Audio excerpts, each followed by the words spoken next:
Hi hello ನಮಸ್ತೆ. ನಾನು ನಿಮ್ಮ Chaitra Pratap. Welcome back to my YouTube channel. I hope ನೀವೆಲ್ಲ ಚೆನ್ನಾಗಿದ್ದೀರಾ ಅಂತ ಭಾವಿಸ್ತಾ ನಾನು ಸಹ ತುಂಬಾ ಚೆನ್ನಾಗಿದ್ದೀನಿ ಅಂತ ಹೇಳ್ತಾ ಇವತ್ತಿನ ವ್ಲಾಗ್ನ ಶುರು ಮಾಡ್ತಾ ಇದ್ದೀನಿ.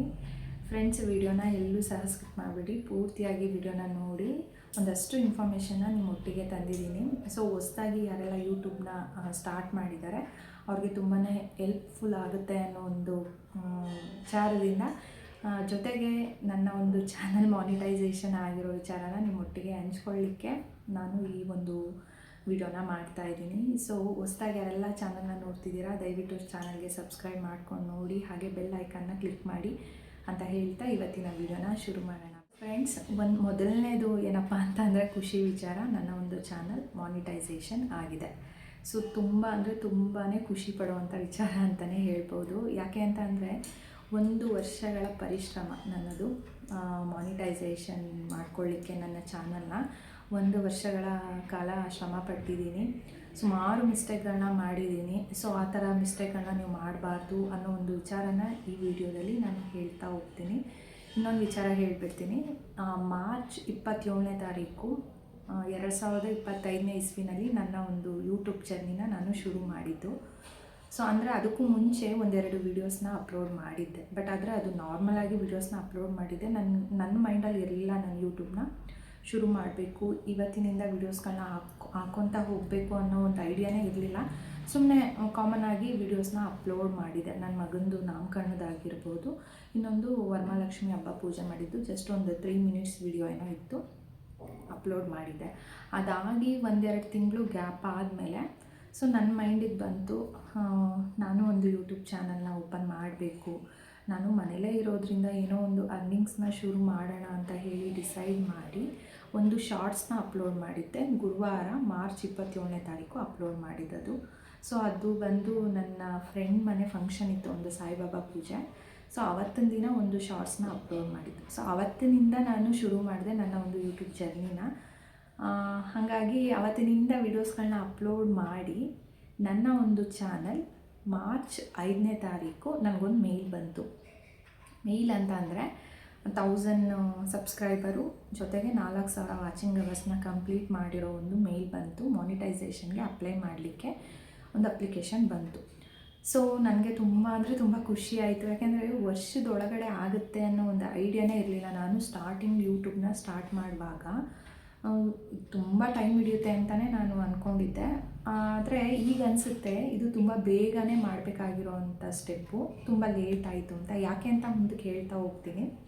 ಸೊ ಫೈನಲಿ ಆವಾಗ ಅಂದ್ಕೊಂಡೆ, ನಾನು ವಿಚಾರಗಳು ತಿಳ್ಕೊಂಡಾಗ ಅಟ್ಲೀಸ್ಟ್ ಬೇಗ ಮಾಡ್ಕೊಳ್ಳೋಣ, ವರ್ಷದೊಳಗಡೆನಾದರೂ ಆಗುತ್ತೋ ಇಲ್ವೋ ಗೊತ್ತಿಲ್ಲ ಅಂತ ಅಂದ್ಕೊಂಡಿದ್ದೆ. ಆದರೆ ಮಾರ್ಚ್ 27ಕ್ಕೆ ನನ್ನ ಒಂದು ಯೂಟ್ಯೂಬ್ ಜರ್ನಿ ಶುರು ಮಾಡಿ ಮಾರ್ಚ್ 5ನೇ ತಾರೀಕಿಗೆ ನನ್ನ ಒಂದು ವಾಚಿಂಗ್ ಅವರ್ಸ್ ಏನಿದೆ ಫಸ್ಟ್ ಸ್ಟೆಪ್ಪು ಅದನ್ನು ಕಂಪ್ಲೀಟ್ ಮಾಡಿಕೊಂಡು ಮಾನಿಟೈಸೇಷನ್ಗೆ ಅಪ್ಲೈ ಮಾಡಿದೆ. ಸೊ ಅಪ್ಲೈ ಮಾಡಬಾರ್ದು ಸಹ ನಾನು ಎಲ್ಲೂ ಯಾರ ಹತ್ರನೂ ವಿಚಾರನ ಶೇರ್ ಮಾಡಿರಲಿಲ್ಲ, ನಮ್ಮ ಹಸ್ಬೆಂಡ್ ಹತ್ರ ಬಿಟ್ಟರೆ. ಯಾಕೆ ಅಂತಂದರೆ ಸುಮಾರು ವಿಡಿಯೋಸ್ಗಳಲ್ಲಿ ನಾನು ನೋಡಿದ್ದೀನಿ, ಮಾನಿಟೈಸೇಷನ್ಗೆ ಅಪ್ಲೈ ಮಾಡಿದ ಮೇಲೆ ಸುಮಾರು ರಿಜೆಕ್ಟ್ ಆಗಿದೆ. ಅಂದರೆ ಅವರ ಒಂದು ಐಡಿನಲ್ಲಿ ರಿಜೆಕ್ಟ್ ಆಗಿದೆ ಮಾನಿಟೈಸೇಷನ್ನು. ಸೊ ಆ ಒಂದು ಭಯ ಇತ್ತು ನನಗೆ. ಸೊ ಇರಪ್ಪ, ಏನೇ ಆಗಲಿ ಅದು ಕಂಪ್ಲೀಟ್ ಆಗೋವರೆಗೂ ಯಾರಿಗೂ ವಿಚಾರನ ಶೇರ್ ಮಾಡೋದು ಬೇಡ, ಹೇಗಾಗುತ್ತೋ ಗೊತ್ತಿಲ್ಲ ಅಲ್ವಾ ಅನ್ನೋದು. ಬಟ್ ಎಲ್ಲ ವೀಡಿಯೋಸ್ ನಮ್ಮದೇ ಆಗಿದ್ರೂ ಸಹ ಎಲ್ಲೋ ಒಂದು ಕಡೆ ಭಯ ಅನ್ನೋದಿರುತ್ತೆ. ಏನು ಮಿಸ್ಟೇಕ್ ಆಗಿರುತ್ತೋ ನಮಗೆ ಗೊತ್ತಿಲ್ಲದೆ ಇರೋ ಮಿಸ್ಟೇಕ್ನ ಅವರು ಯೂಟ್ಯೂಬರ್ ಕಂಡುಹಿಡಿದು ಅದು ರಿಜೆಕ್ಟ್ ಆದರೆ ಏನು ಮಾಡೋದು ಅನ್ನೋ ಒಂದು ವಿಚಾರದಿಂದ ನಾನು ಎಲ್ಲೂ ಸಹ ವಿಚಾರನ ಶೇರ್ ಮಾಡಿರಲಿಲ್ಲ.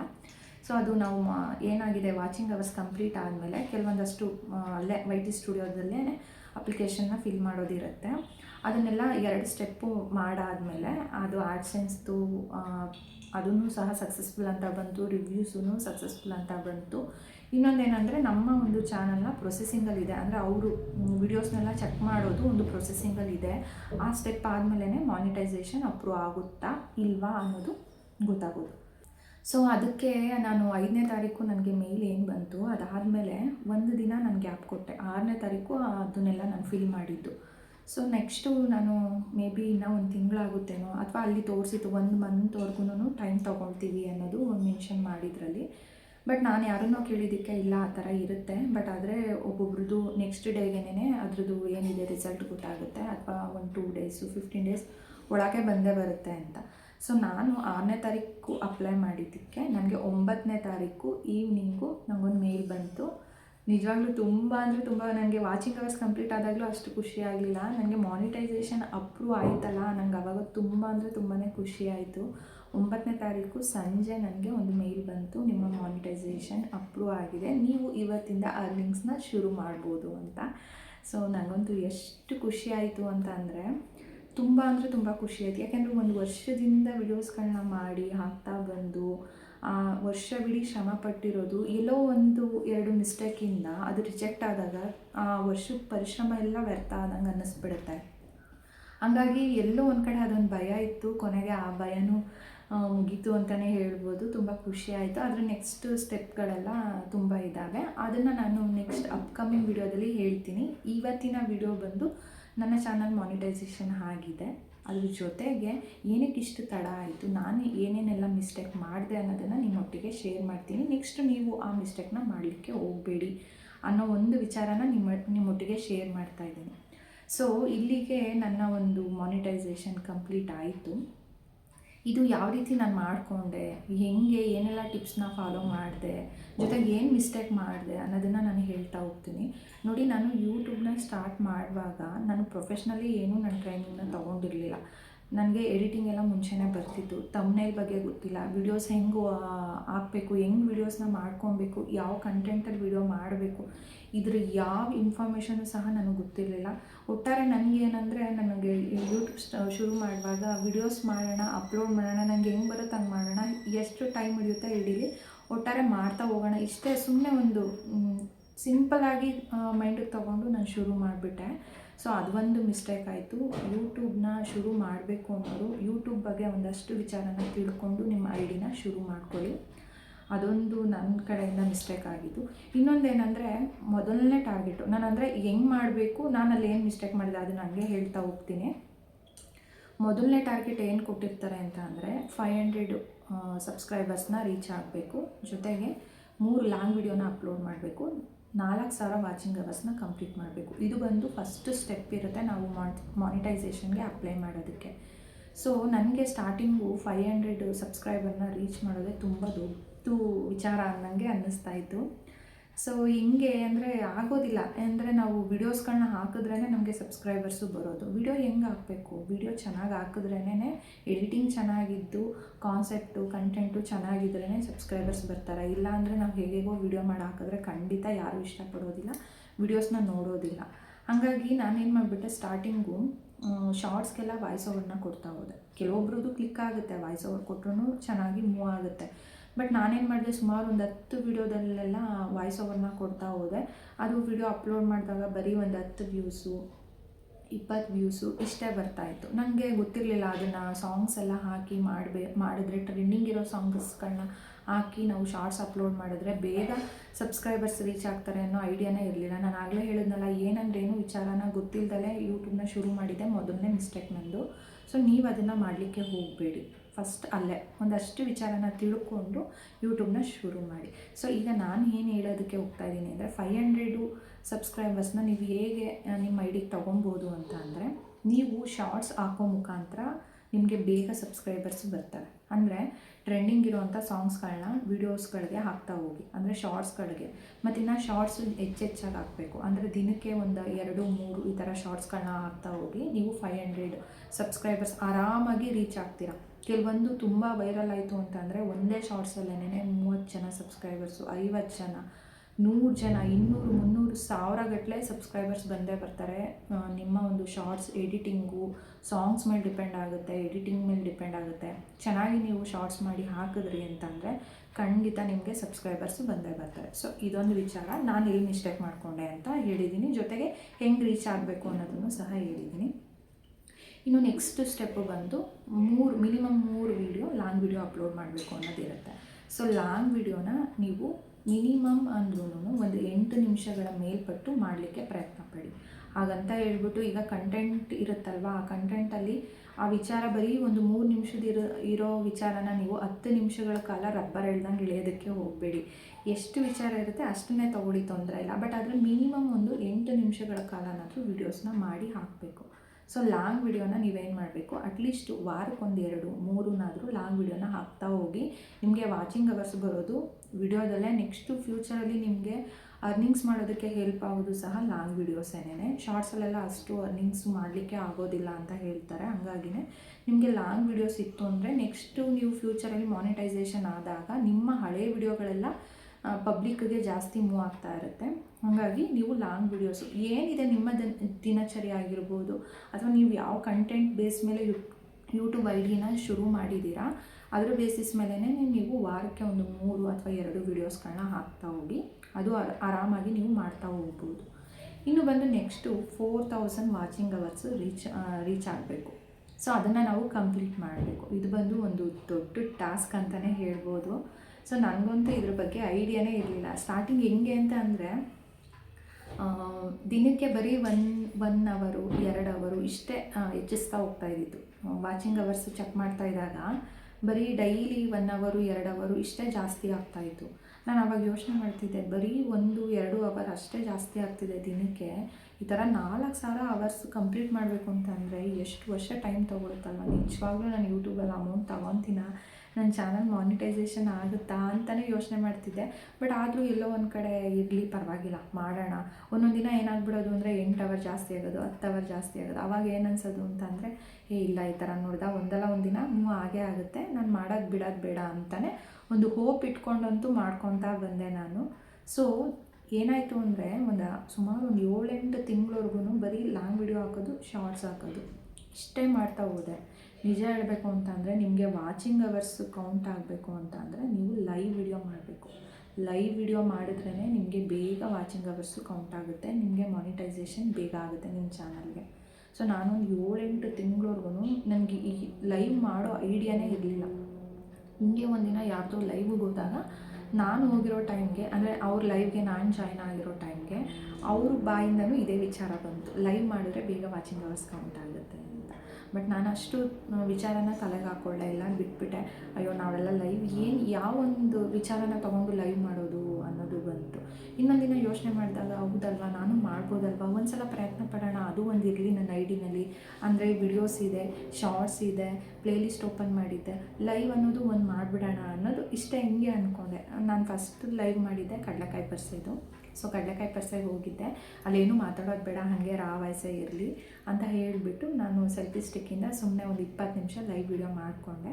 ಅದರಲ್ಲಿ ಒಂದು 100 ಜನ ಏನೋ ನೋಡಿದ್ರು ಅಷ್ಟೇ. ನಂಗೆ ಅದು ಗೊತ್ತೇ ಇಲ್ಲ, ಆಪ್ಷನ್ ಹೆಂಗೆ ಯೂಸ್ ಮಾಡೋದು ಅನ್ನೋದೇ ಗೊತ್ತಿಲ್ಲ. ಸರಿ, ಅದಾದಮೇಲೆ ಏನು ಮಾಡಿದೆ, ಮತ್ತೆ ಒಂದು ವಾರ ನಾನು ಮತ್ತೆ ಯಾವುದೇ ಥರ ಲೈವ್ ವಿಡಿಯೋ ಮಾಡಲಿಕ್ಕೆ ಹೋಗಲಿಲ್ಲ. ಆಮೇಲೆ ಏನು ಮಾಡಿದೆ, ಒಂದು ಐಡಿಯಾ ಬಂತು, ಲೈವ್ ವಿಡಿಯೋಗಳನ್ನ ಯಾವ್ಯಾವ ಥರ ಕಂಟೆಂಟ್ ತೊಗೊಂಡು ನಾವು ಮಾಡ್ಬೋದು ಅಂತ. ಕುಕ್ಕಿಂಗಲ್ಲಿ ಮಾಡ್ಬೋದು, ಅಥವಾ ನಾವೇನೋ ಒಂದು ಗೊತ್ತಿರೋ ಅಂಥ ಕಲೆನ ನಾವು ಇನ್ನೊಬ್ರಿಗೆ ಹೇಳ್ಕೊಡ್ಬೋದು, ಬೇರೆ ಆ್ಯಕ್ಟಿವಿಟೀಸ್ನ, ಈ ಥರದನ್ನೆಲ್ಲ ನಾವು ಹೇಳ್ಕೊಡ್ತಾ ನಾವು ಲೈವ್ ವಿಡಿಯೋದಲ್ಲಿ ತೋರಿಸ್ಬೋದಲ್ವಾ ಅನ್ನೋದು ಐಡಿಯಾ ಬಂತು. ಆಮೇಲೆ ಏನು ಮಾಡಿದೆ, ನಾನು ಕುಕ್ಕಿಂಗಲ್ಲೇ ಶುರು ಮಾಡ್ಕೊಂಡು ಹೋಗೋಣ ಲೈವ್ ವಿಡಿಯೋನ, ಅಥವಾ ಮ್ಯೂಟ್ ಮಾಡೋಣ, ಅಥವಾ ಹಾಗೆ ಮಾತಾಡ್ತಾ ಮಾಡೋಣ ಅಂದ್ಬಿಟ್ಟೆ ಶುರು ಮಾಡಿದೆ. ಬಟ್ ಲೈವ್ ವಿಡಿಯೋ ಮಾಡುವಾಗ ಒಬ್ಬರು ಬರ್ತಿರಲಿಲ್ಲ, ಜನನೇ ಇಲ್ಲ. 1 ಅವರ್ ಲೈವ್ ವಿಡಿಯೋ ಮಾಡ್ತಾಯಿದ್ದೀನಿ, ಜನನೇ ಇಲ್ಲ. ಸೊ 1 ಅವರ್ ಲೈವ್ ವಿಡಿಯೋ ಮಾಡಿ ಅದನ್ನು ಅಪ್ಲೋಡ್ ಕೊಡೋಕ್ಕೆ ಹೋದಾಗ ಬರೀ ಒಬ್ಬರೋ ಇಬ್ಬರು ನೋಡಿದ್ದಾರೆ. ಅಲ್ಲಿಗೆ ಎಲ್ಲಿ ಬರುತ್ತೆ ವಾಚಿಂಗ್ ಅವರ್ಸು? ಜನ ಲೈವ್ ಮಾಡುವಾಗ ಜನ ಬಂದು ಹೋದರೆ ತಾನೇ ಅದು ವಾಚಿಂಗ್ ಅವರ್ಸ್ ಕೌಂಟ್ ಆಗುತ್ತೆ. ನೋಡಿದ್ರೆ ಒಬ್ಬರು ಜನ ಬಂದಿಲ್ಲ, ನಾನು ಇದನ್ನು ಅಪ್ಲೋಡ್ ಕೊಟ್ಟರು ಪ್ರಯೋಜನ ಇಲ್ಲ ಅಂತ ಅನಿಸೋದು. ಎಷ್ಟೋ ಸಲ ಲೈವ್ ವಿಡಿಯೋ ಮಾಡಿ ಅದನ್ನು ಅಪ್ಲೋಡೇ ಕೊಟ್ಟಿಲ್ಲ, ನಾನು ಹಾಗೆ ಬಿಟ್ಬಿಟ್ಟಿದ್ದೀನಿ. ಆಮೇಲೆ ನೆಕ್ಸ್ಟು ಹಂಗೂ ಬಿಡ್ತಿರಲಿಲ್ಲ, ಈ ವಿಡಿಯೋಗೇನೋ ಬರಲಿಲ್ಲ, ನೆಕ್ಸ್ಟ್ ವಿಡಿಯೋಗಾದರೂ ಬರ್ಬೋದಲ್ವಾ ಅಂದ್ಬಿಟ್ಟು ಸುಮಾರು ಒಂದು 7-8 ವಿಡಿಯೋವರೆಗೂ ನಾನು ಲೈವ್ ವಿಡಿಯೋ ಮಾಡಿದ್ದೀನಿ. ಅಲ್ಲಿ ಒಬ್ಬರು ಜನನೇ ಇಲ್ಲ, ಬರೀ ಒಂದು 30 ವ್ಯೂಸ್ ಏನೋ ಬರ್ತಿತ್ತು, 20 ವ್ಯೂಸ್ ಏನೋ ಬರ್ತಿತ್ತು, ಇಷ್ಟೇ. ಸುಮ್ಮನೆ ಲೈವ್ ವಿಡಿಯೋ ಮಾಡ್ತಿದ್ದೆ. ತುಂಬ ಬೇಜಾರಾಗಿ ಹೋಗ್ತಾಯಿತ್ತು ನನಗೆ, ಜನನೇ ಇಲ್ದಲೇ ಏನಕ್ಕಪ್ಪ ಮಾಡಬೇಕು ಅಂತ ಅನಿಸೋದು. ಆಮೇಲೆ ಏನು ಮಾಡಿದೆ, ನೆಕ್ಸ್ಟು ಹಿಂಗೆ ಒಂದಿನ ಕಬಾಬು ಕಲಸೆಲ್ಲ ಇಟ್ಟಿದ್ದೆ, ಅದನ್ನು ಎಣ್ಣೆಗೆ ಬಿಡೋದನ್ನು ಲೈವ್ ಮಾಡ್ಕೊಳ್ಳೋಣ, ನೋಡೋಣ, ಯಾಕೆ ಪ್ರಯತ್ನನ ಬಿಡಬಾರ್ದು ಅಂತ ಅನ್ನಿಸ್ತು. ಬಟ್ ಆದರೆ ವ್ಯೂಸ್ ಬರ್ದಲ್ಲೇ ಇದ್ದಾಗ ತುಂಬ ಬೇಜಾರಾಗ್ಬಿಡೋದು, ನೆಕ್ಸ್ಟ್ ಮಾಡೋದೇ ಬೇಡ ಅಂತ ಅಂದ್ಕೊತಾ ಇದ್ದೆ. ಒಂದು 2-3 ದಿನ ಗ್ಯಾಪ್ ಆದಮೇಲೆ ಮತ್ತೆ ಮಾಡಬೇಕು ಅಂತ ಅನ್ನಿಸ್ತಾಯಿತ್ತು. ಆವಾಗ ಏನು ಮಾಡಿದೆ, ಕಬಾಬು ಎಣ್ಣೆಗೆ ಬಿಡೋದನ್ನು ಒಂದು ಲೈವ್ ವಿಡಿಯೋ ಮಾಡಿಕೊಂಡೆ. ಸಡನ್ನಾಗಿ 30 ಜನ, 40 ಜನ, 50 ಜನ ವ್ಯೂಸ್ ಬಂತು. ನನಗೆ ಅವಾಗ ಎಲ್ಲೋ ಒಂದು ಕಡೆ ಹೋಗಿ ಬಂತು, ಪರವಾಗಿಲ್ಲ ಜನ ಬರ್ತಿದ್ದಾರೆ ಅಂತ. ಆವಾಗ ಒಂಥರ ಖುಷಿ ಆಯಿತು, ನೋಡ್ತಿದ್ದಾರೆ. ಯಾಕೆಂದರೆ ನಾವು ವಿಡಿಯೋ ಮಾಡೋದೇ ಪಬ್ಲಿಕ್ಗೆ ನೋಡಲಿ ಅಂತ ಹೇಳಿ ಅಲ್ವಾ. ಹಂಗಿರುವಾಗ ಯಾರೂ ನೋಡಲಿಲ್ಲ ಅಂತ ಅಂದರೆ ತುಂಬಾ ಬೇಜಾರಾಗ್ಬಿಡುತ್ತೆ. ಸೊ ಆವಾಗ ಎಲ್ಲೋ ಒಂದು ಕಡೆ ಹೋಗಿ ಬಂತು ನನಗೆ, ಪರವಾಗಿಲ್ಲ ಲೈವ್ ವಿಡಿಯೋ ಮಾಡೋದ್ರಿಂದ ಜನ ಬರ್ತಿದ್ದಾರೆ, ನೋಡ್ತಿದ್ದಾರೆ ಅಂತ ಹೇಳಿಬಿಟ್ಟು. ಸೊ ಆವತ್ತಿನಿಂದ ನಾನು ಶುರು ಮಾಡಿದೆ. ಅಂದರೆ ಪ್ರತಿದಿನ ಮಾಡ್ತಿರಲಿಲ್ಲ, ಆವಾಗಲೂ ಅಷ್ಟೇ ಒಂದು 3 ದಿನ 4 ದಿನ ಗ್ಯಾಪ್ ಕೊಟ್ಟು ಮಾಡ್ತಾ ಹೋದೆ. ನಾನು ಆಗಲೇ ಹೇಳಿದ್ನಲ್ಲ, ಕಂಟೆಂಟ್ ಚೆನ್ನಾಗಿರಬೇಕು ಅಂತ ಹೇಳಿ. ಸೊ ನಾನು ಪ್ರೊಫೆಷ್ನಲಿ ಮೇಕಪ್ ಆರ್ಟಿಸ್ಟ್ ಆಗಿರೋದ್ರಿಂದ ನಾನು ಸ್ಯಾರಿ ಪ್ಲೇಟಿಂಗು, ನನಗೆ ಆರ್ಡರ್ಸ್ ಬಂದಾಗ ನಾನು ಸ್ಯಾರಿ ಪ್ಲೇಟಿಂಗು, ಬಾಕ್ಸ್ ಫೋಲ್ಡಿಂಗ್ ಮಾಡೋದನ್ನೇ ಲೈವ್ ವಿಡಿಯೋ ಮಾಡ್ಕೊತ ನನ್ನ ಕೆಲಸನ ಮಾಡ್ತಾ ಹೋದೆ. ಸೊ ಆವಾಗಲೂ ಅಷ್ಟೇ, ಅವಾಗ ಹೆಂಗೆ ಅಂತ ಅಂದರೆ ವ್ಯೂಸ್ ಬರ್ತಾಯಿತ್ತು ನನಗೆ 1,000, 2,000, 3,000 ಈ ಥರ ವ್ಯೂಸ್ ಹೋಗ್ತಾಯಿತ್ತು. ಸರಿ ಬಿಡಪ್ಪ, ಆದ್ರೂ ಲೈವಲ್ಲಿ ಜನ ಬರ್ತಿದ್ದಾರಲ್ಲ ಅನ್ನೋದು. ಆಮೇಲೆ ಏನಾಯಿತು, ಬರೀ 2,000, 3,000 ಬಂದ್ರೂ ನನಗೆ ವಾಚಿಂಗ್ ಅವರ್ಸು ಗೊತ್ತಾಗ್ತಾಯಿತ್ತು. ನನಗೆ ಪ್ರತಿದಿನ ಒಂದು 30-20 ಅವರ್ಸು ವಾಚಿಂಗ್ ಅವರ್ಸು ಜಾಸ್ತಿ ಆಗ್ತಾಯಿತ್ತು. ಆಮೇಲೆ ಸರಿ ಆಯಿತು ಅಂದ್ಬಿಟ್ಟು ಹೀಗೆ ಒಂದಿನ, ಆಮೇಲೆ ಬರೀ ಸ್ಯಾರಿದೇ ತೋರಿಸೋದು ಬೇಡ, ಬೇರೆ ಇನ್ನೇನಾದರೂ ವಿಚಾರನ ಶೇರ್ ಮಾಡೋಣ, ನನಗೆ ಗೊತ್ತಿರೋದು ಇನ್ನೇನು ನನಗೆ ಗೊತ್ತಿದೆ ಅದನ್ನು ನಾನು ಶೇರ್ ಮಾಡೋಣ ಅಂತ.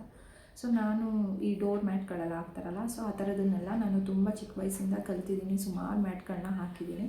ಸೊ ಅದನ್ನು ಹಾಕೋದನ್ನು ತೋರಿಸೋಣ, ಎಷ್ಟೋ ಜನಕ್ಕೆ ಕಲಿಯೋ ಇಂಟ್ರೆಸ್ಟ್ ಇರುತ್ತಲ್ವಾ, ಕಲ್ತ್ಕೊತಾರೆ ಅಂತ ಅಂದ್ಬಿಟ್ಟು. ಸೊ ಏನು ಮಾಡಿದೆ, ನೆಕ್ಸ್ಟು ಸ್ಯಾರಿದು ಬಂದಾಗ ಸ್ಯಾರಿದನ್ನು ಮಾಡ್ತಿದ್ದೆ ಲೈವಲ್ಲಿ. ಆಮೇಲೆ ಮ್ಯಾಟ್ ಹಾಕೋದನ್ನು ಸಹ ತೋರಿಸ್ಕೊಟ್ಟೆ. ಸೊ ಮ್ಯಾಟ್ ಹಾಕಲಿಕ್ಕೆ ಶುರು ಮಾಡಿದಾಗ ಏನಾಯಿತು, ಅದು ತುಂಬಾ ವೈರಲ್ ಆಯಿತು ಲೈವಲ್ಲಿ ಅಂತಲೇ ಹೇಳ್ಬೋದು. ಪ್ರತಿ ಸಲ ಮ್ಯಾಟ್ ಹಾಕೋದನ್ನು ನಾನು ಲೈವ್ ವಿಡಿಯೋ ಮಾಡಿದಾಗ 10,000, 20,000, 30,000, ಯಾವುದೋ ಒಂದು ವಿಡಿಯೋ 40,000ದವರೆಗೂ ರೀಚ್ ಆಗಿದೆ. ಸೊ ಈ ಥರ ಪ್ರತಿದಿನ ಹೆಂಗೆ ಅಂದರೆ, ನಾನೊಂದು ದಿನ ಲೈವಿಗೆ ಬಂದಿಲ್ಲ ಅಂತ ಅಂದರೆ ನನ್ನ ವೀಡಿಯೋಸಲ್ಲಿ ಬಂದು ಯಾರಾದರೂ ಕಮೆಂಟ್ ಮಾಡೋರು, ಇವತ್ತು ಮ್ಯಾಟ್ ಹಾಕಿಲ್ಲ, ನೆಕ್ಸ್ಟು ಯಾವಾಗ ಲೈವ್ ಮಾಡುವಾಗಲೇ ಕೇಳ್ತಾಯಿದ್ರು, ನೆಕ್ಸ್ಟ್ ಸ್ಟೆಪ್ ಯಾವ ಥರ ತೋರಿಸ್ತೀರಾ, ನೆಕ್ಸ್ಟ್ ಯಾವಾಗ ಲೈವಿಗೆ ಬರ್ತೀರಾ, ಯಾವ ಟೈಮಲ್ಲಿ ಲೈವಿಗೆ ಬರ್ತೀರಾ. ಸೊ ಈ ಥರ ತುಂಬ ಇಂಟ್ರೆಸ್ಟಿಂಗಾಗಿ ನೋಡೋ ಥರ ಜನಗಳು ಬಂದರು. ಹಂಗಾಗಿ ನಾನು ಇವಾಗ ಅವರು ನೋಡ್ತಿದ್ದಾರೆ, ಅವ್ರು ಕಲಿಯೋ ಇಂಟ್ರೆಸ್ಟ್ ಇದೆ ಅಂತ ಅಂದಾಗ ನನಗೂ ಮನಸ್ಸಾಗುತ್ತೆ ವೀಡಿಯೋಸ್ನ ಮಾಡಬೇಕು, ವೀಡಿಯೋಸ್ನ ಅಪ್ಲೋಡ್ ಮಾಡಬೇಕು ಅನ್ನೋದು ನನಗೂ ಸಹ ಬಂದೇ ಬರುತ್ತೆ. ಸೊ ಹಂಗಾಗಿ ನಾನೇನು ಮಾಡಿದೆ, ಅದು ಈ ಥರ ಲೈವ್ ವಿಡಿಯೋ ಮಾಡ್ತಾ ಬಂದಮೇಲೆ ನನಗೇನಾಯಿತು, automatically watching hours full high ಆಯಿತು, ಅಂದರೆ ಬೇಗ ರೀಚ್ ಆಗೋಯಿತು. ನಿಜವಾಗ್ಲೂ ನನಗೆ ಅವಾಗ ಅನ್ನಿಸ್ತು, ನಾನು ಲೈವ್ ವಿಡಿಯೋನ ನಾನು ಸ್ಟಾರ್ಟಿಂಗಿಂದನೇ ಮಾಡ್ತಾ ಬಂದಿದ್ದಿದ್ರೆ ಒಂದು 3 ತಿಂಗಳು, 5 ತಿಂಗಳು, 6 ತಿಂಗಳು ಒಳಗಡೆ ನನ್ನ ಚಾನಲ್ ಮಾನಿಟೈಸೇಷನ್ ಆಗ್ತಾಯಿತ್ತು. ಸೊ ನಾನು ಇವಾಗ ಯಾವ ರೀತಿ ನನ್ನ ಚಾನಲ್ ಮಾನಿಟೈಸೇಷನ್ ಆಯಿತು ಅನ್ನೋದು ನಿಮ್ಗೆ ಇವಾಗ ಕಂಪ್ಲೀಟಾಗಿ ಗೊತ್ತಾಗಿದೆ. ನಾನು ಎಲ್ಲಿ ಮಿಸ್ಟೇಕ್ ಮಾಡಿದ್ದೀನಿ ಅನ್ನೋದನ್ನು ಜೊತೆಗೆ ಹೇಳ್ತಾ ಹೋಗಿದ್ದೀನಿ. ಸೊ ನಾನು ನಿಮ್ಗೆ ಹೇಳೋದೇನೆಂದರೆ, ಹೊಸಬ್ರು ಯಾರು ಚಾನಲ್ನ ಓಪನ್ ಮಾಡಿದ್ದೀರಾ, ಸಬ್ಸ್ಕ್ರೈಬರ್ಸ್ ಬಗ್ಗೆ ತಲೆ ಕೆಡಿಸ್ಕೊಬೇಡಿ. ಶಾರ್ಟ್ಸ್ನ ಹಾಕ್ತಾ ಹೋಗಿ, ಟ್ರೆಂಡಿಂಗ್ ಇರೋ ಸಾಂಗ್ಸ್ನ ಹಾಕಿ, ಮಧ್ಯದಲ್ಲಿ ಶಾರ್ಟ್ಸ್ಗೆ ನಿಮಗೆ ವಾಯ್ಸ್ ಓವರ್ ಕೊಡಬೇಕು, ಕೆಲವೊಂದಕ್ಕೆ ಏನೋ ಡೀಟೇಲಾಗಿ ಹೇಳಬೇಕು ಶಾರ್ಟ್ಸಲ್ಲೇ ಅನ್ನೋದಿತ್ತು ಅಂದರೆ, ಅದಕ್ಕೆ ವ್ಯೂಸ್ ಬರಲಿಲ್ಲ ಅಂದರೆ ಪರವಾಗಿಲ್ಲ, ಮುಂದೊಂದು ದಿನ ಖಂಡಿತ ರನ್ ಆಗೇ ಆಗುತ್ತೆ. ನೀವೇನು ಮಾಡಬೇಕು, ಟ್ರೆಂಡಿಂಗ್ ಇರೋವಂಥ ಸಾಂಗ್ಸ್ಗಳನ್ನ ಹಾಕಿ 1 ನಿಮಿಷದೊಳಗಡೆ ಇರೋವಂಥ ಶಾರ್ಟ್ಸ್ಗಳನ್ನ ಹಾಕ್ತಾ ಹೋಗಿ. ಸ್ಟಾರ್ಟಿಂಗ್ ಆಗಿರೋದ್ರಿಂದ ದಿನಕ್ಕೆ ಒಂದು 3-4 ಶಾರ್ಟ್ಸ್ನ ಹಾಕ್ತಾ ಹೋಗಿ. ಗ್ಯಾಪ್ ಇರಬೇಕು, ಒಂದು ವಿಡಿಯೋ ಹಾಕಿ ಇನ್ನೊಂದು ವಿಡಿಯೋ ಎಗೇನ್ ಹಾಕಲಿಕ್ಕೆ ಹೋಗಬೇಡಿ. ಆ ಮಧ್ಯ ಅಂತರ ಇರಬೇಕು. ಅಂದರೆ ಬೆಳಗ್ಗೆ ಒಂದು ಶಾರ್ಟ್ಸ್ ಹಾಕಿದ್ದೀರಾ ಅಂದರೆ ಮಧ್ಯಾಹ್ನ ಒಂದು ಶಾರ್ಟ್ಸ್ ಹಾಕಿ, ಮತ್ತು ಈವ್ನಿಂಗ್ ಒಂದು ಶಾರ್ಟ್ಸ್ ಹಾಕಿ, ಈ ಥರ ಹಾಕ್ತಾ ಹೋಗಿ. ಶಾರ್ಟ್ಸಲ್ಲೂ ನಿಮ್ಗೆ ಯಾವುದಾದ್ರೂ ವೈರಲ್ ಆಯಿತು ಅಂತ ಅಂದರೆ, ಅಥವಾ 1,000, 2,000, 3,000 ವ್ಯೂಸ್ ಬಂದ್ರೂ ನಿಮ್ಗೆ ಅದರಲ್ಲೂ ಸಹ ಸಬ್ಸ್ಕ್ರೈಬರ್ ಬಂದೇ ಬರ್ತಾರೆ. ನನಗೆ ಸ್ಟಾರ್ಟಿಂಗು ಸಬ್ಸ್ಕ್ರೈಬರ್ಸು ದಿನಕ್ಕೆ 1-2 ಈ ಥರ ಆಗ್ತಿದ್ರು. ಕೆಲವೊಂದು ದಿನ ಆಗ್ತಾನೇ ಇರಲಿಲ್ಲ. ಬಟ್ ಅದೇ ಇತ್ತೀಚೆಗೆ ಹೆಂಗೆ ಗೊತ್ತಾ, 10 ಜನ 15 ಜನ ಪ್ರತಿದಿನ ಸಬ್ಸ್ಕ್ರೈಬರ್ಸ್ ಬಂದೇ ಬರ್ತಾರೆ. ಏನಕ್ಕೆ ಅಂತ ಅಂದರೆ, ನಮ್ಮ ಶಾರ್ಟ್ಸು ನಾವು ಹಾಕೋದ್ರಿಂದನೇ ನಮ್ಮ ಚಾನಲ್ ಒಳಗಡೆ ಅವ್ರು ಬಂದು ಬೇರೆ ವೀಡಿಯೋಸ್ಗಳನ್ನ ನೋಡಲಿಕ್ಕೆ ಶುರು ಆಗೋದು. ಎಲ್ಲಿಂದ ಅಂದರೆ ಅದು ಶಾರ್ಟ್ಸ್ ಮುಖಾಂತರನೇ ಬರಲಿಕ್ಕೆ ಸಾಧ್ಯ. ಹಂಗಾಗಿ ನೀವು ಸಬ್ಸ್ಕ್ರೈಬರ್ಸ್ ಬಗ್ಗೆ ತಲೆ ಕೆಡಿಸ್ಕೊಂಬಿಡಿ. ನಿಮಗೆ ಸಬ್ಸ್ಕ್ರೈಬರ್ಸ್ ಬೇಕು ಅಂತ ಅಂದರೆ ನೀವು ಶಾರ್ಟ್ಸ್ನ ಹಾಕ್ತಾ ಹೋಗಿ. ಜೊತೆಗೆ ಲಾಂಗ್ ವಿಡಿಯೋ ಮೇಲೆ ತುಂಬಾ ಫೋಕಸ್ ಮಾಡಬೇಕು. ಲಾಂಗ್ ವಿಡಿಯೋನ ಯಾವ ಕಾರಣಕ್ಕೂ ಬಿಡಬೇಡಿ. ಲಾಂಗ್ ವಿಡಿಯೋ ಹಾಕೋದ್ರಿಂದ ನಿಮಗೆ ಫ್ಯೂಚರಲ್ಲಿ ನಿಮ್ಮ ಚಾನಲ್ ಮಾನಿಟೈಸೇಷನ್ ಆದಮೇಲೆ ಅರ್ನ್ ಮಾಡಬೇಕು ಅಂತ ಅಂದರೆ, ಅದು ನಿಮಗೆ ಸಪೋರ್ಟ್ ಮಾಡೋದೇ ಲಾಂಗ್ ವಿಡಿಯೋ. ಶಾರ್ಟ್ಸಲ್ಲಿ ಅಮೌಂಟು ತುಂಬ ಕಮ್ಮಿ ಬರುತ್ತೆ, ಲೈವ್ ವಿಡಿಯೋದಲ್ಲೂ ತುಂಬ ಅಂದರೆ ತುಂಬ ಕಮ್ಮಿ ಬರುತ್ತೆ. ಹಂಗಂತ ಯಾವುದನ್ನು ಬಿಡಲಿಕ್ಕೆ ಹೋಗಬೇಡಿ. ಬಟ್ ಆದರೆ ಆದಷ್ಟು ಲಾಂಗ್ ವಿಡಿಯೋ ಮೇಲೆ ಫೋಕಸ್ ಮಾಡಿ ಅಂತ ಹೇಳೋದಕ್ಕೆ ಇಷ್ಟಪಡ್ತೀನಿ. ಸೊ ಇದೆಲ್ಲದ್ರ ಮಧ್ಯೆ ಇನ್ನೊಂದು ವಿಚಾರ, ನಿಜವಾಗ್ಲೂ ಇದು ಒಂದು ಮೋಟಿವೇಶನ್ ಅಂತಲೇ ಅನ್ಕೊತಿರೋ ಅಥವಾ ನನಗೆ ನಾನು ಮೋಟಿವೇಶನ್ ತೊಗೊಂಡಿದ್ದು ಅಂತಲೋ ಗೊತ್ತಿಲ್ಲ, ಈ ವಿಚಾರನ ಹೇಳ್ತೀನಿ. ನಾವೆಲ್ಲೇ ಸ್ಟಾರ್ಟಿಂಗು ಏನೋ ಒಂದು ಹೊಸದಕ್ಕೆ ಪ್ರಯತ್ನ ಪಡ್ತಾ ಇದ್ದೀವಿ ಅಂತಂದರೆ, ಅದಕ್ಕೆ ನಮಗೆ ಬೆನ್ನು ತಟ್ಟೋರ್ಗಿನ್ನ ಕಾಲು ಎಳೆಯೋರೇ ಜಾಸ್ತಿ ಇರ್ತಾರೆ.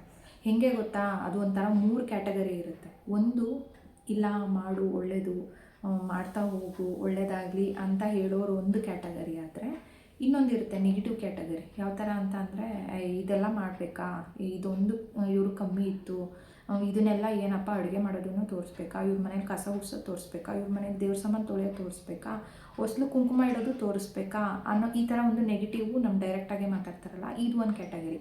ಇವೆರಡನ್ನೂ ನಾವು ಎಕ್ಸೆಪ್ಟ್ ಮಾಡ್ಕೊಂಡ್ಬಿಡ್ಬೋದು, ಯಾಕೆಂದರೆ ಇವೆರಡೂ ನಮ್ಮ ಡೈರೆಕ್ಟಾಗೇ ಮಾತಾಡ್ತಾರೆ. ಇನ್ನೊಂದು ಮಧ್ಯದಲ್ಲಿರುತ್ತೆ ಗೊತ್ತಾ ಕ್ಯಾಟಗರಿ, ಅದು ಯಾವ ಥರ ಅಂತ ಅಂದರೆ, ನಮ್ಮ ಮುಂದೆ ನೀನು ಮಾಡಬೇಕು, ನಿನಗೆ ಟ್ಯಾಲೆಂಟ್ ಇದೆ, ನಿನಗೆ ಸೂಪರು, ನೀವು ಮಾಡೇ ಮಾಡ್ತೀಯಾ ಅಂತ ಬೆಂತಟ್ಬಿಟ್ಟು ಹಿಂದೆ ಒಂಥರ ಜಲಸಿ ಥರ ಪಡ್ತಾರೆ ನೋಡಿ. ಅಯ್ಯೋ ಇವೆಲ್ಲ ಬೇಕಾ, ಇದೊಂದು ಕಮ್ಮಿನಾ, ಈ ಥರ ಒಟ್ಟಿನಲ್ಲಿ ಮುಂದೆ ನಮ್ಮನ್ನು ಹೊಗಳಿ ಹಿಂದೆ ಒಂಥರ ನೆಗೆಟಿವ್ ಆಗಿ ಮಾತಾಡ್ತಾರಲ್ಲ, ಈ ಕ್ಯಾಟಗರಿ ಇದೆಯಲ್ಲ, ಇದನ್ನು ಯಾವ ಕಾರಣಕ್ಕೂ ನಂಬಲಿಕ್ಕೆ ಹೋಗಬಾರ್ದು. ಮತ್ತು ಈ ಮೂರನ್ನೂ ನೀವು ತಲೆಗೆ ಹಾಕ್ಕೊಳ್ಳೋದಕ್ಕೆ ಹೋಗಬೇಡಿ. ನನ್ನನ್ನು ಕೇಳೋದಾದರೆ, ನಾವು ಏನೇ ಒಳ್ಳೆ ಕೆಲಸ ಮಾಡಲಿ ಕೆಟ್ಟ ಕೆಲಸ ಮಾಡಲಿ, ಇನ್ನೊಬ್ಬರು ನಮ್ಮನ್ನು ಬೆರಳು ಮಾಡಿ ತೋರಿಸೋದಕ್ಕೂ ಮುಂಚೆ ಆ ಎಲ್ಲ ಕೆಲಸಗಳು ಒಳ್ಳೆಯದಾ ಕೆಟ್ಟದ ಅನ್ನೋದು ನಮಗೆ ಫಸ್ಟ್ ಗೊತ್ತಾಗುತ್ತೆ. ಸೊ ನೀವು ಮಾಡ್ತಾ ಇರೋ ಕೆಲಸ ಸರಿ ಇದೆ ಅಂತ ಅಂದಮೇಲೆ ಯಾರ ಮಾತಕ್ಕೂ ಕಿವಿಕೊಡೋದಕ್ಕೆ ಹೋಗಬೇಡಿ. ನೀವು ಅದನ್ನು ಮುನ್ನುಗ್ಗಿ ಮಾಡಿ. ಅದರಲ್ಲೂ ಎಕ್ಸ್ಪೆಷಲಿ ಯೂಟ್ಯೂಬು ಈ ಥರ ನಾವು ಡೈಲಿ ವ್ಲಾಗ್ ಮಾಡೋರಿಗೆ ತುಂಬಾ ನೆಗೆಟಿವ್ ಬಂದೇ ಬರುತ್ತೆ. ಯಾಕೆಂದರೆ ಮನೆಯಲ್ಲಿ ನಾವೇನಿದೆ ಅದನ್ನೇ ನಾವು ತಾನೇ ಶೇರ್ ಮಾಡ್ತೀವಿ. ಈಗ ನನ್ನ ವ್ಲಾಗಲ್ಲಿ ನನ್ನ ಡಿಸ್ಕ್ರಿಪ್ಷನಲ್ಲಿ ನಾನು ಮೆನ್ಷನ್ ಮಾಡಿರ್ತೀನಿ. ಏನಂತ ಅಂದರೆ, ನನ್ನ ಒಂದು ಡೈಲಿ ರೊಟೀನ್ ಆಗಿರುತ್ತೆ, ಅಥವಾ ಒಂದು ಪೂಜಾದಾಗಿರುತ್ತೆ, ಒಂದೇನೋ ಕಿಚನ್ ಆರ್ಗನೈಸೇಷನ್ ಆಗಿರುತ್ತೆ, ಒಂದು ಟ್ರಾವೆಲಿಂಗ್ ಆಗಿರುತ್ತೆ, ಅಥವಾ ಕುಕ್ಕಿಂಗ್ ಆಗಿರುತ್ತೆ. ನಾನು ಒಬ್ಬಳು ಮೇಕಪ್ ಆರ್ಟಿಸ್ಟ್ ಆಗಿರೋದ್ರಿಂದ ಮೇಕಪ್ ಬಗ್ಗೆ ಒಂದಷ್ಟು ಕಂಟೆಂಟ್ನ ನಾನು ಕೊಡ್ಬೋದು. ಇಷ್ಟನ್ನು ಬಿಟ್ಟು ನಾವು ಇನ್ನೇನು ಅದರಲ್ಲೇ ಮೆನ್ಷನ್ ಮಾಡಿರ್ತೀವಲ್ವ, ಕೆಲವೊಬ್ಬರು ಅದನ್ನೇ ಓದಿ ಬರ್ಬೋದಲ್ವ ವಿಡಿಯೋಸ್ ನೋಡೋದಕ್ಕೆ, ಅದನ್ನು ನೋಡೋದಿಲ್ಲ. ಇದೆಲ್ಲ ತೋರಿಸ್ಬೇಕಾ? ಬಟ್ ನನಗೆ ಇದುವರೆಗೂ ಯಾವ ವಿಡಿಯೋದಲ್ಲೂ ನೆಗೆಟಿವ್ ಆಗಿ ಯಾರೂ ಸಹ ಕಮೆಂಟ್ ಹಾಕಿಲ್ಲ. ಯಾಕೆ ಅಂತ ಅಂದರೆ, ಬಟ್ ಆದರೆ ಇದು ನಮ್ಮ ಸುತ್ತಮುತ್ತ ಮಾತಾಡೋ ಮಾತುಗಳು, ತುಂಬ ಕೆಲವೊಂದು ಮಾತುಗಳು ನಮ್ಮನ್ನು ಕುಗ್ಗಿಸ್ಬಿಡುತ್ತೆ. ಹೇಗೆ ಅಂತ ಅಂದರೆ, ಯೂಟ್ಯೂಬ್ ಮಾಡೋರು ಯಾರೂ ಫ್ಯಾಮಿಲಿ ಕಡೆ ಅಷ್ಟು ಗಮನ ಕೊಡೋದಿಲ್ಲ. ಮತ್ತಿನ್ನು ಹುಚ್ಚರಾಗೋಯ್ತಾರೆ, ಅವ್ರಿಗೆ ಯೂಟ್ಯೂಬ್ ಹುಚ್ಚಿಡಿದ್ಬಿಟ್ರೆ ಬೇರೆ ಕಡೆ ಗಮನನೇ ಇರೋದಿಲ್ಲ, ಅದರಲ್ಲೇ ಮುಳುಗ್ಬಿಟ್ಟಿರ್ತಾರೆ. ಮತ್ತಿನ್ನು ಬರೀ ಪ್ರತಿದಿನ ತೋರಿಸೋದನ್ನೇ ವಿಡಿಯೋದಲ್ಲಿ ತೋರಿಸ್ತಾರೆ. ಸೊ ಈ ಥರದ್ದನ್ನೆಲ್ಲ ನೆಗೆಟಿವ್ ಆಗಿ ಮಾತಾಡ್ತಾರಲ್ವ, ಆ ಟೈಮಲ್ಲಿ ನಿಜ ಬೇಜಾರಾಗುತ್ತೆ. ನಮಗೇನು ಗೊತ್ತಾ, ಆವಾಗ ಒಂದಷ್ಟು ದಿನ ಏನೂ ಮಾಡಲಿಕ್ಕೆ ಮನಸ್ಸಾಗೋದಿಲ್ಲ.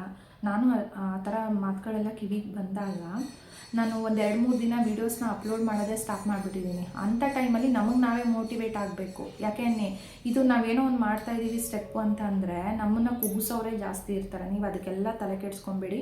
ನೀವು ಸ್ಟಾರ್ಟಿಂಗು ಈ ಒಂದು ಒಳ್ಳೆ ಕೆಲಸಕ್ಕೆ ಕಾಲಿಟ್ಟಿದ್ದೀರಾ ಅಂತಂದರೆ ಅದನ್ನು ಯಾವುದಕ್ಕೂ ಮಧ್ಯದಲ್ಲೇ ನಿಲ್ಲಿಸಲಿಕ್ಕೆ ಹೋಗಬೇಡಿ. ಅದನ್ನು ಒಂದು ಅಚೀವ್ಮೆಂಟ್ ಮಾಡೋವರೆಗೂ ನೀವು ಸಾಧಿಸಲೇಬೇಕು. ಸೊ ನಾನು ಹಾಗೆ ಅಂದ್ಕೊಂಡೆ, ಎಲ್ಲದಕ್ಕೂ ಒಂದಿನ ಉತ್ತರ ಕೊಡ್ತೀನಿ ಅನ್ನೋದು ನನ್ನ ಮನಸ್ಸಲ್ಲಿತ್ತು. ಯಾಕೆಂದರೆ ಯಾರೂ ಡೈರೆಕ್ಟಾಗಿ ಮಾತಾಡಿಲ್ಲ. ಇವತ್ತಿಗೂ ನಾನು ಹೇಳ್ತೀನಿ, ಡೈರೆಕ್ಟಾಗಿ ಯಾರೂ ನನ್ನ ಬಗ್ಗೆ ಮಾತಾಡಿಲ್ಲ. ಮತ್ತು ಇನ್ನೊಂದು ವಿಚಾರ ಹೇಳಲೇಬೇಕು, ನನಗೆ ನನ್ನ ಫ್ಯಾಮಿಲಿ ಇವತ್ತೇನು ಫ್ಯಾಮಿಲಿ ಬಿಟ್ಬಿಡ್ತಾರೆ ಅಂತ ಹೇಳಿದ್ದಾರೆ. ನನಗೆ ಒಂದು ಯೂಟ್ಯೂಬ್ ಮಾಡಲಿಕ್ಕೆ ನನಗೆ ನಮ್ಮ ಹಸ್ಬೆಂಡ್ ಆಗಿರ್ಬೋದು, ನನ್ನ ಮಗಳಾಗಿರ್ಬೋದು ತುಂಬ ಸಪೋರ್ಟ್ ಮಾಡಿದ್ದಾರೆ. ಅಷ್ಟೇ ಅಲ್ಲದೆ ನಮ್ಮ ಅಮ್ಮ, ಈ ನಮ್ಮ ಫ್ಯಾಮಿಲಿ ಅಂದರೆ ಏನು ಹೊರಗಡೆ ಫ್ಯಾಮಿಲಿಗಳೆಲ್ಲ ಇದ್ದಾರೆ, ಅವರೆಲ್ಲ ತುಂಬಾ ಸಪೋರ್ಟ್ ಮಾಡಿದ್ದಾರೆ. ಎಲ್ಲೇ ಹೋದ್ರೂ ಕೆಲವೊಂದು ಟೈಮ್ ಅಂದ್ಕೊತೀನಿ ಫ್ಯಾಮಿಲಿ ಫಂಕ್ಷನ್ಗೆ ಹೋದಾಗ, ಅಯ್ಯೋ ಬೇಡಪ್ಪ ಮುಜುಗರ ಆಗುತ್ತೆ ವೀಡಿಯೋಸ್ ಎಲ್ಲ ಮಾಡ್ಕೊಳ್ಳೋದು ಅಂತ. ಬಟ್ ಲಾಸ್ಟು ಒಂದು ವಿಡಿಯೋದಲ್ಲಿ ನೀವು ನೋಡ್ಬೋದು, ಸಡನ್ನಾಗಿ ಒಂದು ವಿಡಿಯೋನ ಮಾಡಿಕೊಂಡು ನಾನು ಅಪ್ಲೋಡ್ ಮಾಡಿದ್ದೀನಿ. ಸೊ ಅವರೇ ವಿಡಿಯೋ ಮಾಡ್ಕೋ, ಹಾಕು, ನಿನ್ನ ಒಂದು ಚಾನಲ್ನಲ್ಲಿ ವೀಡಿಯೋಸ್ನ ಹಾಕು ಅಂತ ಹೇಳಿ ಸೊ ಈ ಥರ ನನಗೆ ಸಪೋರ್ಟ್ ಮಾಡಿದ್ದಾರೆ. ಯಾರೂ ಸಹ ಡೈರೆಕ್ಟಾಗಿ ಮಾತಾಡಿಲ್ಲ. ಕೆಲವೊಬ್ಬರು ಹಿಂದೆ ಮಾತಾಡಿರೋದು ನಮ್ಗೆ ನಿಜವಾಗ್ಲೂ ಕಿವಿಗೆ ಬಿದ್ದಾಗ ತುಂಬ ಅಂದರೆ ತುಂಬ ಬೇಜಾರಾಗುತ್ತೆ. ಬಟ್ ಆದರೆ ಅದನ್ನೆಲ್ಲ ಇಲ್ಲಿ ಕೇಳಿ ಈ ಕಡೆಯಿಂದ ಬಿಟ್ಟು ನಾನು ಅದನ್ನು ಮೂವ್ ಮಾಡ್ತಾ ಹೋದೆ. ಸೊ ಫೈನಲಿ ನನ್ನ ಒಂದು ಚಾನಲ್ಲು ಯಾವುದೇ ಥರ ಅಡಚಣೆಗಳಿಲ್ದಲೆ ಮಾನಿಟೈಸೇಷನ್ ಆಗಿದೆ. ನಿಜವಾಗ್ಲೂ ಖುಷಿ ಕೊಡುವಂಥ ವಿಚಾರ. ಇದ್ರ ನೆಕ್ಸ್ಟ್ ಸ್ಟೆಪ್ ಇದೆ, ಅಂದರೆ ಇನ್ನೂ ಒಂದಷ್ಟು ಪ್ರೊಸೀಜರ್ ಇದೆ. ಯೂಟ್ಯೂಬಲ್ಲಿ ಅರ್ನ್ ಮಾಡಬೇಕು ಅಂದರೆ ಕೆಲವೊಂದಷ್ಟು ಅಪ್ಲಿಕೇಶನ್ಗಳನ್ನೆಲ್ಲ ನಾವು ಫಿಲ್ ಮಾಡಬೇಕಾಗುತ್ತೆ. ಬರೀ ಇಷ್ಟಕ್ಕೆ ಸ್ಟಾಪ್ ಆಗೋದಿಲ್ಲ. ಬಟ್ ಆದರೆ ಏನಂದರೆ, ಇಲ್ಲಿವರೆಗೂ ನಾನೇನು ಶ್ರಮಪಟ್ಟು ವೀಡಿಯೋಸ್ನ ಹಾಕೊಂಡು ಬಂದಿದ್ದೆ ಅದೆಲ್ಲ ಚೆಕ್ ಮಾಡಿ ಯೂಟ್ಯೂಬರು ತನಿಖೆ ಮಾಡಿ ಯಾವುದೇ ಥರ ಕಾಪಿ ಇಲ್ದಲೇ ಇರೋವಂಥದ್ದು, ಕಾಪಿರೈಟ್ ಇಲ್ದಲೇ ಇರೋವಂಥದ್ದನ್ನೆಲ್ಲ ಚೆಕ್ ಮಾಡಿ ನನ್ನ ಚಾನಲ್ನ ಮಾನಿಟೈಸೇಷನ್ ಮಾಡಿ ಕೊಟ್ಟಿದ್ದಾರೆ. ಸೊ ಇದರ ನೆಕ್ಸ್ಟ್ ಇಲ್ಲಿಂದ ನನ್ನ ಒಂದು ಅರ್ನಿಂಗ್ಸ್ ಶುರು ಆಗುತ್ತೆ. ಇದ್ರ ನೆಕ್ಸ್ಟ್ ಸ್ಟೆಪ್ಪು ಡಾಲರ್ಸ್ ಎಲ್ಲ ಕಂಪ್ಲೀಟ್ ಮಾಡೋದಿರುತ್ತೆ, ಬೇರೆ ಬೇರೆ ಇರುತ್ತೆ. ಅದೆಲ್ಲ ನನಗೆ ಅನುಭವ ಆದಾಗ ನೆಕ್ಸ್ಟ್ ವಿಡಿಯೋದಲ್ಲಿ ನಾನು ಖಂಡಿತ ಶೇರ್ ಮಾಡ್ತೀನಿ.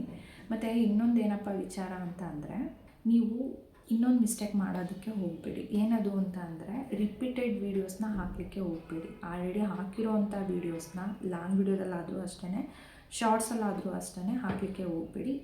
ಇದು ಒಂದು ವಿಚಾರ. ಆದರೆ ಇನ್ನೊಂದೇನೆಂದರೆ, ಯಾವಾಗ ನಮ್ಮ ಮಾನಿಟೈಸೇಷನ್ ರಿಜೆಕ್ಟ್ ಆಗುತ್ತೆ, ಮೇಯ್ನ್ ಕಾರಣ ಏನು ಅಂತ ಅಂದರೆ, ನಾವಿವಾಗ ಫೇಸ್ಬುಕ್ಕಿಂದ ಒಂದು ವೀಡಿಯೋಸ್ನ ಕಾಪಿ ಮಾಡಿ ಅಂದರೆ ಕದ್ದು, ಅಥವಾ ಇನ್ಸ್ಟಾಗ್ರಾಮಿಂದ ವಿಡಿಯೋನ ಕದ್ದು ನಮ್ಮ ಐ ಡಿನಲ್ಲಿ ಹಾಕ್ಕೊಂಡ್ರೆ ಈ ಥರ ಮಿಸ್ಟೇಕ್ಗಳೆಲ್ಲ ಮಾಡಿದಾಗ ಚಾನಲ್ಲು ಮಾನಿಟೈಸೇಷನ್ ಆಗಲಿಕ್ಕೆ ತುಂಬ ಪ್ರಾಬ್ಲಮ್ ಆಗುತ್ತೆ. ಕೆಲವೊಂದು ಸಂದರ್ಭದಲ್ಲಿ ನಮ್ಮ ಐ ಡಿನ ಡಿಲೀಟ್ ಮಾಡಿಬಿಡ್ತಾರೆ. ಸೊ ಈ ಥರ ಮಿಸ್ಟೇಕ್ನ ದಯವಿಟ್ಟು ಮಾಡ್ಕೊಳ್ಳೋದಕ್ಕೆ ಹೋಗಬೇಡಿ. ಎಷ್ಟೇ ಕಷ್ಟ ಆದರೂ ಪರವಾಗಿಲ್ಲ, ನಿಮ್ಮ ಓನ್ ವೀಡಿಯೋಸ್ನೇ ಹಾಕಿ, ನಿಮ್ಮ ಓನ್ ವಾಯ್ಸ್ ಓವರ್ನ ಕೊಡಿ, ನೀವೇ ಓನಾಗಿ ವಿಡಿಯೋ ಮಾಡಿನೇ ಅಪ್ಲೋಡ್ ಮಾಡಿ. ಕೆಲವೊಂದು ಟೈಮ್ ತಡ ಆದರೂ ಪರವಾಗಿಲ್ಲ, ಆಗುತ್ತೆ, ಟೈಮ್ ತೊಗೊಳುತ್ತೆ, ಇಲ್ಲ ಅಂತಲ್ಲ. ಎಲ್ಲನೂ ನಮಗೆ ಅನುಭವ ಆದಾಗಲೇ ನಾವು ಎಚ್ಚೆತ್ಕೊಳ್ಳೋದಕ್ಕೆ ಸಾಧ್ಯ ಆಗೋದು. ನಾನು ಹೇಳಿಲ್ವಾ, ಏನನ್ನ ವಿಚಾರನೂ ತಿಳ್ಕೊಳ್ದಲ್ಲ ಯೂಟ್ಯೂಬ್ ಕಾಲಿಟ್ಟಿದ್ದಕ್ಕೆ 1 ವರ್ಷ ಟೈಮ್ ತೊಗೊಂತು. ಅದೇ ಒಂದಷ್ಟು ವಿಚಾರಗಳನ್ನ ನಾನು ತಿಳ್ಕೊಂಡು ಯೂಟ್ಯೂಬ್ನ ಶುರು ಮಾಡಿದಿದ್ರೆ ಖಂಡಿತ ಬೇಗನೆ ಮಾನಿಟೈಸೇಷನ್ ಆಗ್ತಾಯಿತ್ತು. ಆದರೂ ಪರವಾಗಿಲ್ಲ, ಏನಂದರೆ ವರ್ಷದ ಒಳಗಡೆ ಆಗಿದೆ. 27ನೇ ತಾರೀಕು ಇದ್ದಿದ್ದು, ನನಗೆ 5ನೇ ತಾರೀಕಿಗೆ ಒಂದು ಮಾನಿಟೈಸೇಷನ್ ಅಂದರೆ 9ನೇ ತಾರೀಕು ಅಂತ ಅಂದ್ಕೊತೀನಿ. ಯಾಕೆಂದರೆ ಮಾನಿಟೈಸೇಷನ್ ಅಪ್ರೂವ್ ಆಗಿದ್ದು ಬಂದು ನನಗೆ ಡೇಟು 9ನೇ ತಾರೀಕು. ಸೊ ಇದೆಲ್ಲ ವಿಚಾರ ಹೇಳಿದ್ದೀನಿ, ಯಾವ ಥರ ಶುರು ಮಾಡಿದ್ದೀನಿ, ಏನೇನು ಮಿಸ್ಟೇಕ್ ಮಾಡಿದ್ದೀನಿ. ಕಾಪಿರೈಟ್ ಬರಬಾರ್ದು, ಕಾಪಿ ಸ್ಟ್ರೈಕ್ ಬರಬಾರ್ದು. ದಯವಿಟ್ಟು ಸಾಂಗ್ಗಳನ್ನ ನೋಡ್ಕೊಳ್ಳಿ, ಯೂಟ್ಯೂಬ್ ಮ್ಯೂಸಿಕ್ಗಳೇ ಇರುತ್ತೆ, ಅದನ್ನು ನೀವು ಡೌನ್ಲೋಡ್ ಮಾಡಿಕೊಂಡು ವಿಡಿಯೋಸ್ಗೆ ಕೊಡಿ. ಯಾವುದೇ ಥರ ಕಾಪಿರೈಟ್, ಕಾಪಿ ಸ್ಟ್ರೈಕ್ ಎಲ್ಲ ಬಂದರೆ ನಿಮಗೆ ಮಾನಿಟೈಸೇಷನ್ಗೆ ತೊಂದರೆ ಆಗುತ್ತೆ. ರಿಪೀಟೆಡ್ ವೀಡಿಯೋಸ್ನ ಖಂಡಿತ ಹಾಕಕ್ಕೆ ಹೋಗಬೇಡಿ. ಬೇರೆ ವಿಡಿಯೋಸ್ನ ಕಾಪಿ ಮಾಡಿ ಪೇಸ್ಟ್ ಮಾಡಲಿಕ್ಕೆ ಹೋಗಬೇಡಿ, ಓಕೆನಾ? ಸೊ ಇಲ್ಲಿಗೆ ಈ ಒಂದು ವ್ಲಾಗ್ನ ಎಂಡ್ ಮಾಡ್ತಾ ಇದ್ದೀನಿ. ನನ್ನ ಚಾನಲ್ ಮಾನಿಟೈಸೇಷನ್ ಆಗಲಿಕ್ಕೆ ನೀವೆಲ್ಲರೂ ಸಹ ಕಾರಣಕರ್ತರು ಅಂತಲೇ ಹೇಳ್ಬೋದು. ಎಲ್ಲರೂ ನನ್ನ ಲೈವಲ್ಲಿ ಜಾಯ್ನ್ ಆಗಿದ್ದಕ್ಕೆ, ವಿಡಿಯೋಸ್ನ ನೋಡಿದ್ದಕ್ಕೆ, ಸಬ್ಸ್ಕ್ರೈಬ್ ಮಾಡ್ಕೊಂಡಿದ್ದಕ್ಕೆ ಕಾರಣ ಆಗಿದೆ ಅಂತಲೇ ಹೇಳ್ಬೋದು. ಸೊ ಎಲ್ಲರಿಗೂ ಧನ್ಯವಾದಗಳನ್ನ ಹೇಳ್ತಾ, ಈ ಒಂದು ವಿಡಿಯೋ ಒಂದಷ್ಟು ಜನಕ್ಕೆ ಯೂಸ್ಫುಲ್ ಆಗುತ್ತೆ ಅಂತ ತಿಳ್ಕೊತೀನಿ. ಯಾರು ಹೊಸಬ್ರು ಚಾನಲ್ನ ಓಪನ್ ಮಾಡಬೇಕು ಅಂತ ಅಂದ್ಕೊಂಡಿದ್ದಾರೆ ಅಂಥವ್ರಿಗೆ ಈ ಒಂದು ವಿಡಿಯೋನ ಶೇರ್ ಮಾಡಿ, ಅವ್ರಿಗೆ ಯೂಸ್ಫುಲ್ ಆಗುತ್ತೆ ಅಂತ ಹೇಳ್ತಾ, ನೀವೆಲ್ಲರೂ ವಿಡಿಯೋನ ಪೂರ್ತಿಯಾಗಿ ನೋಡಿದ್ದೀರಾ ಅಂತ ಭಾವಿಸ್ತೀನಿ. ನಿಮಗೇನಾದರೂ ಇಷ್ಟ ಆಗಿದರೆ ದಯವಿಟ್ಟು ಲೈಕ್ ಮಾಡಿ, ಹೊಸ್ದಾಗಿ ಯಾರಾದರೂ ನೋಡ್ತಿದ್ರೆ ಚಾನಲ್ನ ಸಬ್ಸ್ಕ್ರೈಬ್ ಮಾಡ್ಕೊಂಡು ನೋಡಿ ಅಂತ ಹೇಳ್ತಾ, ಮತ್ತು ನೆಕ್ಸ್ಟ್ ಲೈವಲ್ಲಿ ಸಿಗ್ತೀನಿ, ನೆಕ್ಸ್ಟ್ ವಿಡಿಯೋದಲ್ಲಿ ಸಿಗ್ತೀನಿ. ಅಲ್ಲಿವರೆಗೂ ಸಿ ಯು, ಬಾಯ್ ಸ್ನೇಹಿತರೆ, ಥ್ಯಾಂಕ್ ಯು.